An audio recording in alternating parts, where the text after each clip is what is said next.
c'est que devant chaque peloton, nous avons un septuor pour que, à l'éclatement, que nous ayons deux différents trios qui s'éclatent, qui est de part et d'autre de la tribune officielle, là où est assis le président de la République.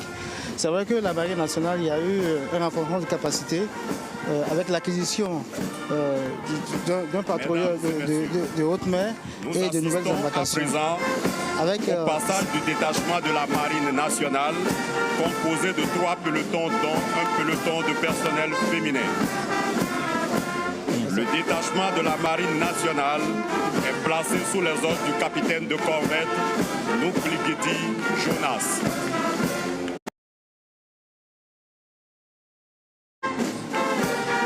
C'est le capitaine Nukligedi. Oui, le capitaine de frégate Nukligedi Jonas. De la Marine.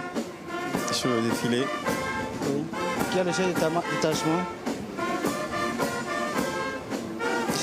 Un petit mot sur votre uniforme, il est blanc, il attire. J'ai vu le mouvement d'admiration dans la tribune au passage de, oui, c'est de vrai, votre corps. Tout blanc. Il fascine, il attire. Oui, c'est ça, c'est prestigieux, c'est un corps prestigieux, la Marine nationale. C'est un corps prestigieux. Et le travail que nous faisons aussi, c'est de permettre de sécuriser nos eaux.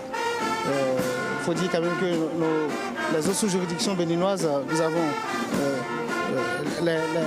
nos eaux territoriales qui s'étendent jusqu'à 12 000 marins et la zone économique exclusive qui s'étend jusqu'à 200 000 marins. Alors ça correspond à quoi à peu près pour... Ça veut dire que le territoire national, au-delà de nos côtes, va jusqu'à 370 km. Wow. Voilà, donc vous voyez, de Cotonou à Lomé, l'amplitude de votre zone d'intervention sur mer. Voilà. D'ailleurs, on a fait une immersion avec vous dans une opération en mer. Ah ouais. C'est avec William Choki et j'invite aussi tous les téléspectateurs et téléspectatrices à prendre le rendez-vous. C'est dans le courant de cette journée. Vous verrez toutes ces immersions. C'est saisissant. Il faut rappeler quand même que la Marine nationale assure la protection du chargement du brut sur le terminal du pipeline offshore de la société WAPCO. Voilà. Il faut aussi dire qu'avec notre présence en mer, notre posture opérationnelle aujourd'hui, nous n'avons plus date de piraterie maritime depuis 2020. Donc c'est de vous dire que les efforts que le gouvernement fait pour renforcer nos capacités sont couronnés d'un certain nombre de succès. Vous protégez aussi nos eaux contre des pêches illégales, peut-être de bâtiments qui viennent entrer illégalement dans nos eaux? Oui, absolument.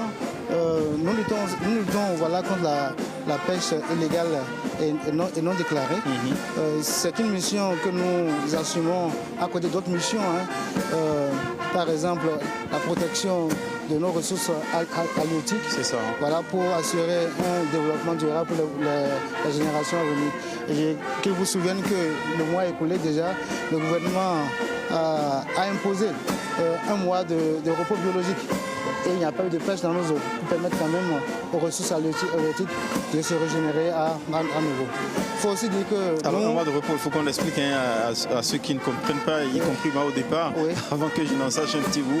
En fait, un mois de pause biologique, c'est un mois où on déclare non à la pêche. Non à la pêche. Voilà. Non à la pêche. Pour permettre aux